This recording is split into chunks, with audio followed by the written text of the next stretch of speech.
It may seem like Apple is behind the competition a lot of the time. The company appeared to be slow to developments like widgets, bezel-less displays with camera notches and screens with high refresh rates. And with the iPhone 16 Pro, it appears to once again be late to the party, bringing generative AI features and a real button for the camera to its 2024 flagship.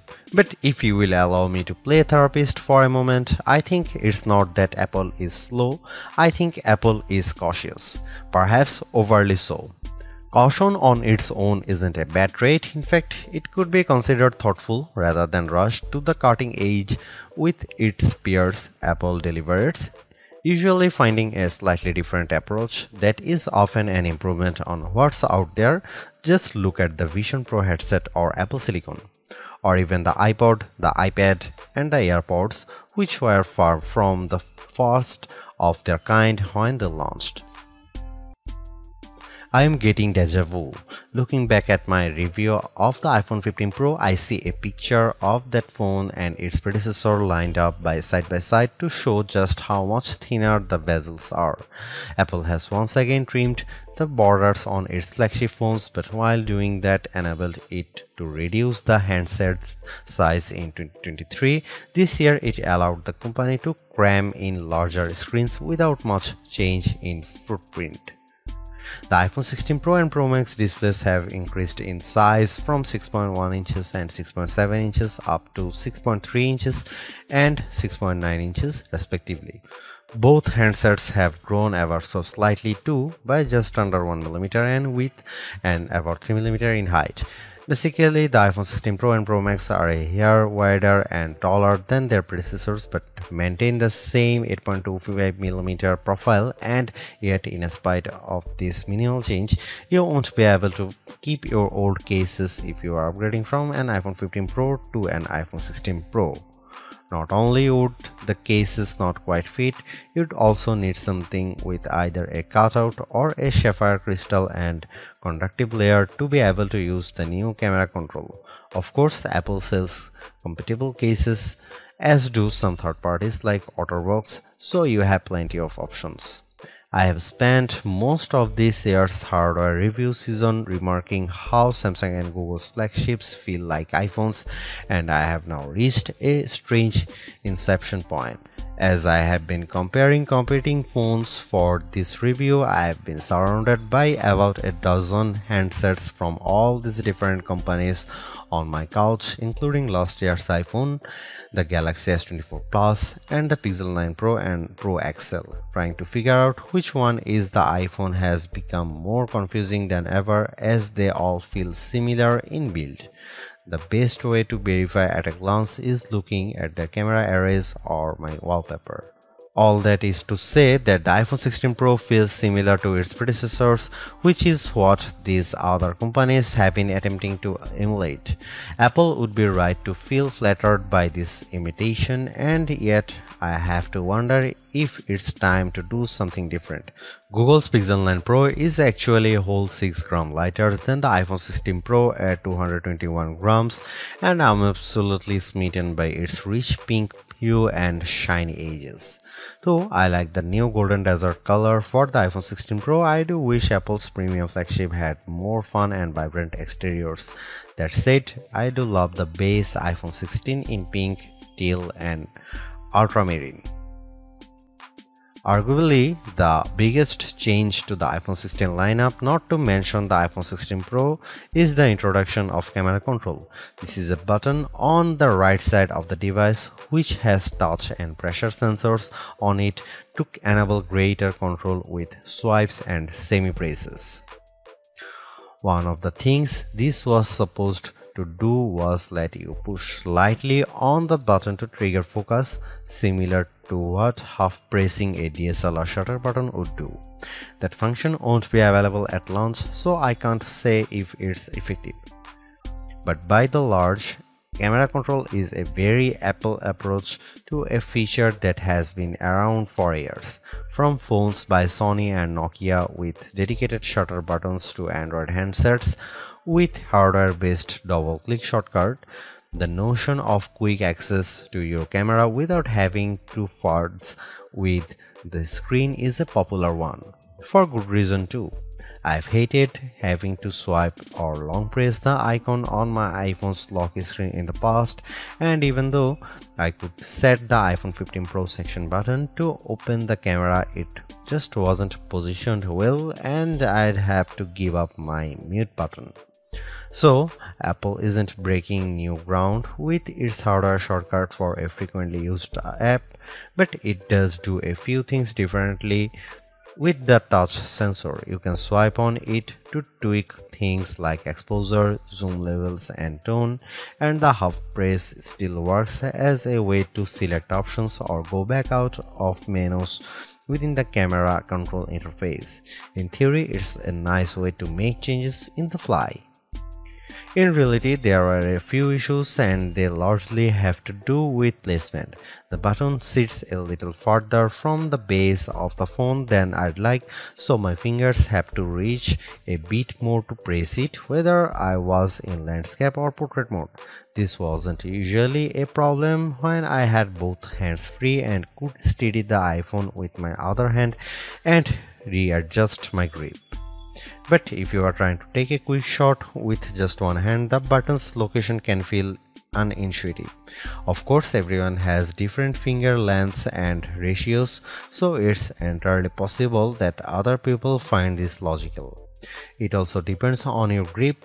If you are cradling the bottom of the device in your palm, it's harder to maneuver. If you are covering part of the screen and reaching out for the button head on, it's slightly easier to use camera control. Still, even for those with the strongest claws, swiping and half pressing and double half pressing on the sensor is tricky. I was only ever really able to do that if I had my thumb holding up on the bottom edge and my middle ring and little fingers steadying the right end of the phone. Maybe this is a new camera grip I just need to relearn for this button. The awkward placement is a minor gripe compared to what I found most annoying, the button's touch sensor.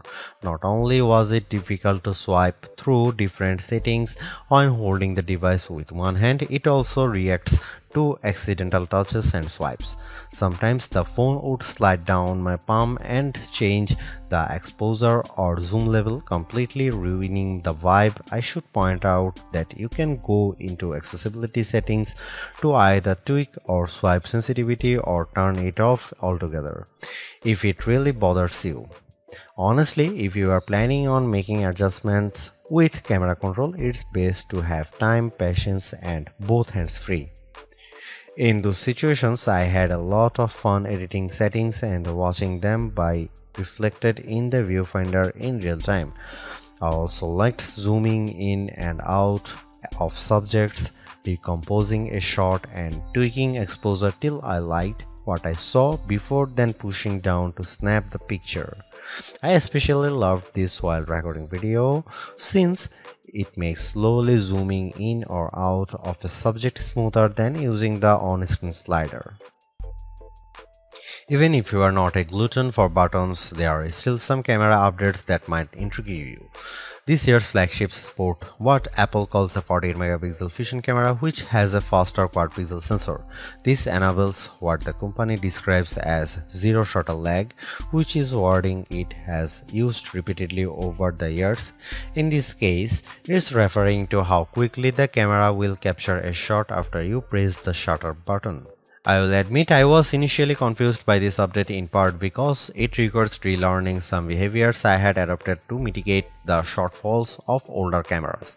Basically, the iPhone 16 Pro's cameras are now so fast that when I asked someone to throw something so I could capture it in motion to see how still the images were, my shots ended up being of the person holding the object. Our video producer and I were very confused, and it wasn't until the zero shutter lag concept was explained clearer to me that I got it. I had become used to pressing the shutter early since cameras, in my experience, would be fractions of a second slow. Apple has become so fast that it actually captured the literal moment I tapped the button instead of the split second after when the object was in mid-air. Depending on your mood, the new photographic styles can be fun or serious. Apple's tweaked the built-in camera filters to not only offer more options but give you greater control. Due to how the company has refined its processing each year, there is also an improved depth map captured when it detects a face in the scene. This, combined with a greater focus on color science around skin tone, has led to what might be my favorite new iPhone 16 feature. Whether I shot them in portrait mode or not, photos of people what I took using the iPhone 16 Pro were a dream to edit. Simply switching between the standard, natural, luminous, quiet or ethereal styles already resulted in improvements to be colors and shadows, but I could also tap on each thumbnail to across the new editing touchpad and drag a dot around. This let me more precisely tweak the hues and contrast levels, and an additional slider will let me adjust how warm the image was.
It's been about 2 months since the public beta for iOS 18 was released, and it was nice to get a taste of upcoming features like the new customizable home pages, expanded tap-back reactions, and the redesigned Photos app. With the iPhone 16 launch, iOS 18 is basically ready for prime time with some caveats. This year, more than ever, it's hard to figure out what's coming to your iPhone and what isn't. With the release of Apple Intelligence slated for October, features like writing tools, cleanup for photos, and the redesigned Siri won't be ready till next month, and even then, your non-Pro iPhone 15 won't be compatible. Plus, some features that were teased at WWDC like Genmoji still haven't been added to the iOS 18.1 developer beta, which is where most Apple Intelligence features have been arriving as a preview for app makers. Within the iPhone 16 lineup too, there are things coming only to the Pro models like multi-layer recording in voice memos. It's confusing and can make choosing your iPhone a trickier decision, but for this review at least, the iPhone 16 Pro and Pro Max are getting everything. I cannot wait to try out multi-track recording in voice memos, and I hope Apple sees this yearning as a sign that it should bring this to more devices. It was nice to get time with iOS 18 even in the absence of Apple Intelligence. Honestly, I'm not even sure I'd like those features that much. In a similar way, Gemini AI was nice on Pixel 9 Pro series but didn't feel like must-haves. Some of the new iOS 18 touches I noticed immediately are the refreshed control center, which took some getting used to as I had to relearn how to swipe back to the home page since there are more pages to scroll through now. I especially enjoyed seeing the new little chat bubble appears on my voice recordings, indicating that a transcript had been generated for them, and though I haven't exchanged messages with Android toting friends yet, I'm glad to see RCS support is finally live this week. Though I was excited for the new custom routes tool in Maps, I struggled to actually create them. You can set your start and end points and have the app close the loop for you or just tap landmarks or points on the map to get the route to basically connect the dots. Unfortunately, no matter how many times I tried to get the route to cut through a building where I knew a pedestrian walkway existed, maps reinstated me at every turn, forcing the route to go through more established paths instead. It's not unreasonable, but certainly not the open world route creation feature I was envisioning. The best thing about iOS 18 and also some new features in the iPhone 16 lineup is the customizability. I do appreciate that if you don't like something, you can usually turn it off.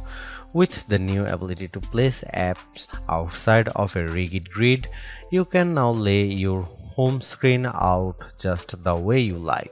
The redesigned Photos app lets you create and pin collections so you can more easily find the pictures most important to you. And again, I'm glad Apple is giving people the option to turn off camera control altogether or adjust its sensitivity. The iPhone 16 Pro and Pro Max are powered by Apple's A18 Pro chip, which are built on second generation 3nm technology and a new architecture with smaller, faster transistors. All this is meant to deliver unprecedented efficiency according to Apple's press release. Some small software glitches aside, I have never run into slowdown on the iPhone 16 Pro, but I was certainly surprised by the smaller handset's battery life. In general, the iPhone 16 Pro would barely last a full day, which is reminiscent of the iPhone 15 Pro too. It's worth noting that before this review I was primarily using an iPhone 15 Pro Max as my daily driver, which usually gets through a day and a half with no problem, so the drop in endurance is even more pronounced for me. Most days, I'd pick up the iPhone 16 Pro at about 9 am and would get to about 9 pm before getting low battery alerts. If I started the day a bit later, closer to 11 am, for instance, I got to 1 am before the iPhone 16 Pro ran completely dry. On Sunday, I unplugged the iPhone at about 9:30 am and was shocked on the train home to get a warning that remaining power was at just 20%. It was only 6:50 pm. And the night had barely just started. You'll significantly better battery life on the iPhone 16 Pro Max, which delivers the same almost 2-day runtime as its predecessor. And sure, a phone with a smaller battery not lasting as long makes mathematical sense, but considering the Pixel 9 Pro is a comparably sized handset and manages to last about 2 days, there's no excuse for the iPhone 16 Pro to conk out before the night is up. One of the best things about the iPhone 16 Pro lineup is that unlike last year, there isn't much of a trade-off in cameras if you opt for the smaller device. The iPhone 15 Pro Max had a 5x telephoto zoom camera, and while the iPhone 15 Pro only went up to 3x. As a budding photographer of skittish wild animals, I opted for the Max, especially since it was much lighter than its predecessors thanks to the titanium build. With the iPhone 16 Pro having essentially the same camera system as the Pro Max, I thought it was time for me to go back to a size that was much easier on my hands. Alas, with the disappointing battery performance, I might just have to stick with the Max, and you might too. There is also the non-Pro iPhone 16 models to consider, and just as there are fewer differences than ever between the Pro and Pro Max, the trade-offs aren't as significant this year either. Apple brought the previously Pro exclusive action button on the iPhone 16 and 16 Plus, while also including the camera control on its less premium phones. The main things that set the two lines apart this year are processors, screen quality, camera sensors, and onboard mics. You will lose support for Pro RAW photos and multi-layer recording by opting for the cheaper devices too. Otherwise, you will still have all the iOS 18 and Apple Intelligence features coming to the Pros, as well as spatial audio recording, which enables the audio mix I described in the camera section earlier. Apple's caution is sometimes warranted, especially at a time when mistrust of AI-generated content runs rampant. The company taking its time to get Apple Intelligence right is understandable, but its deliberation doesn't always lead to winners. While I appreciate the attempt to differentiate camera control with the touch sensor for more versatility, I am not yet convinced on its usefulness. The good news is, and I cannot stress this enough, you have the option to tune it to your liking, and that's the theme I'm seeing in recent Apple features that hint at more thoughtfulness than usual. If you don't like something or if something isn't right for your needs, you can adjust or disable it. In iOS 18, you have greater control over your home screen's app layout and can pin custom collections for easier reach.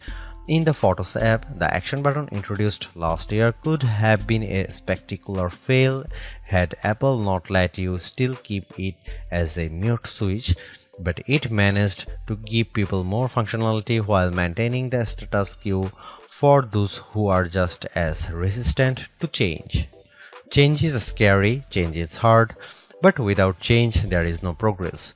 Apple's cautious approach is a tricky balancing act that's evident on the iPhone 16 Pro. Some new features like audio mix and custom routes in Maps delivers mixed results, otherwise like photography styles are hits. Then there are the basic ingredients like good battery life and durable, attractive designs that Apple cannot neglect. The iPhone 16 Pro's subpar battery life holds it back from beating the competition, which is stiffer than ever this year, especially from Google. Luckily for Apple, most people who have iPhones are going to stick with iPhones. It's just easier. For those already sucked into the ecosystem, the iPhone 16 Pro are worth the upgrade from a model that's at least 2 years old. If you already have an iPhone 15 Pro, for the sake of our planet and your wallet, you might prefer to hold off on upgrading, especially since this year's devices aren't that much different.